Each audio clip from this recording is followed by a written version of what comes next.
การหรือว่าวิธีกลัวเบิ่งว่าเอฟใดที่เป็นเอฟที่มันเป็นอันตรายอยู่ในเครื่องโทรศัพท์ของเราเนาะจังยกตัวอย่างคือเดี๋ยวนี้เนาะเงินอยู่ในบัญชีของเราอยู่ๆแล้วมันหายไปเนาะตัวนี้จะเป็นตัวสาเหตุอันหนึ่งที่เราโดนโหลดเอฟมาโดยที่เราบ่รู้วิธีการนำใช้เอฟของเอฟนั่นว่ามี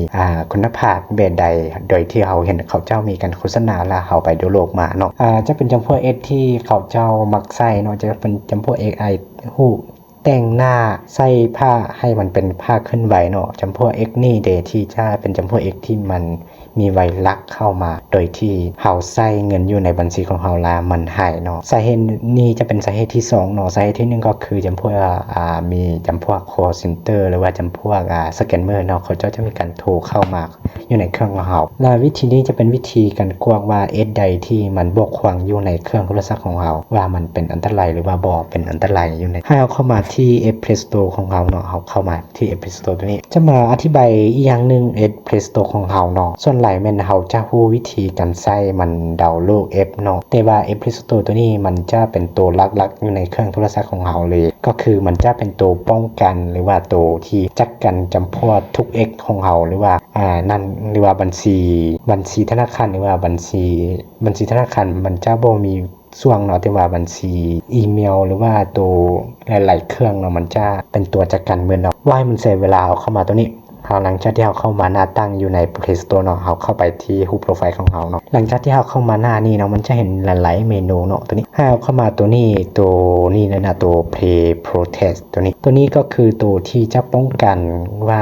เครื่องตัวใดที่หรือว่าแอปใดที่มันเป็นอันตรายเนาะเขาจะมีวิธีไปกลัวเบิ่งแนวใดเนาะหลังจากนั้นเขาก็กดเข้าไปเนาะเขากดเข้ามาหน้านี้เขาจะสังเกตเห็นเนาะว่าเอฟที่เราโดนโหลดเอาจากโดนโหลดจากเครื่องตัวนี้หรือว่าอยู่ใน Play Store นี่มันมีทั้งหมดจากเอฟเนาะมีทั้งหมด67ใบเนาะตัวนี้เขาสามารถกดเข้าไปเบิ่งได้แต่ว่าอยู่ในนี้จะเป็นเอฟที่ตัวนี้จะเป็นตัวป้องกันว่าเอฟใดที่มันมีปัญหาเนาะเขาเข้ามาตัวนี้สแกนตัวนี้หลังจากที่เราสแกนเนาะถ้ามันมีเอฟที่บ่น่าเชื่อถือหรือว่าเป็นอันตรายเนาะมันจะแจ้งเตือนอยู่นี่เลยเนาะแจ้งเตือนออกมาหน้านี้เลยว่าเอฟนี่เนาะมันมีปัญหาบอกขวางไส้เนาะเขาหลังจากนั้นเขาก็จกซื้อเอฟนั่นหรือว่าแคปหน้าจอเอฟนั่นแล้วก็เข้าไปซอกอยู่ในการตั้งค่าหลังจากนั้นเขาก็ไปซอกเห็นเนาะเขาก็มีการยุบการใช้งานหรือว่าถอนการติดตั้งเลยเนาะส่วนไหลมันเขาเข้าไปเนาะเขาจะมีการลุกข้อมูล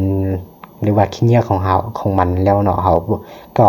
ไปยุดการใช้งานของมันนะจากนั้นเขาก็ถอนการติดตั้งเนาะส่วนไหลแม่นเขาไปลุก